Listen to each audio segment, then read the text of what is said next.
Andhra Pradesh deputy CM Pawan Kalyan గారు ఈరోజు దేశవ్యాప్త రాజకీయాల్లో మారుమోగుతున్న పేరు. ఇకపోతే ఆయనకి లేటెస్ట్గా ఆయన కార్యాలయానికి బెదిరింపు కాల్స్ రావడం కలకలం రేపుతోంది తెలుగు రాష్ట్ర రాజకీయాల్లో. డిప్యూటీ సీఎం కార్యాలయ సిబ్బందికి ఆగంతకుడి నుంచి బెదిరింపు కాల్స్ వచ్చినట్లు సమాచారం అందుతోంది. ఫోన్ చేసిన అజ్ఞాత వ్యక్తి చంపేస్తామని హెచ్చరించినట్లు తెలిసింది. అలాగే అభ్యంతకర భాషను ఉపయోగిస్తూ సందేశాలు పంపినట్లు సమాచారం అందుతోంది. ఈ విషయాన్ని డిప్యూటీ సీఎం పేషీ అధికారులు పవన్ కళ్యాణ్ దృష్టికి తీసుకెళ్లారు. అలాగే బెదిరింపు కాల్స్, మెసేజ్ల విషయాన్ని పోలీసు ఉన్నతాధికారులు తెలిపారు. దీనిపై పోలీసులు కూడా దృష్టి సారించినట్లు సమాచారం అందుతోంది. ఫోన్ చేసిన ఆగంతకుడు ఎవరు, ఆకతాయిల పనా లేదంటే ఏదైనా కుట్రకోణం ఉందా అనే విషయంపై దర్యాప్తు జరిపినట్లు సమాచారం అందుతోంది. మరోవైపు డిప్యూటీ సీఎంగా బాధ్యతలు స్వీకరించిన తర్వాత పవన్ కళ్యాణ్ గారు దూకుడైన నిర్ణయాలు తీసుకుంటున్న విషయం మనకందరికీ తెలిసిందే.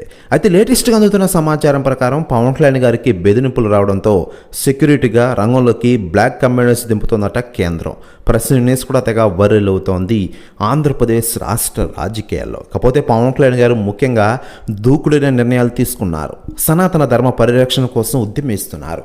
వీటికి తోడు తన మంత్రిత్వ శాఖల పరిధిలో జరిగిన అక్రమాలపైన చర్యలు తీసుకుంటున్నారు. పంచాయతీరాజ్, గ్రామీణాభివృద్ధి, అటవీ, పర్యావరణ, సైన్స్ అండ్ టెక్నాలజీ శాఖల బాధ్యతలను పవన్ కళ్యాణ్ గారు పర్యవేక్షిస్తున్నారు. ఈ శాఖల పరిధిలో పలు కీలక నిర్ణయాలు తీసుకుంటున్నారు.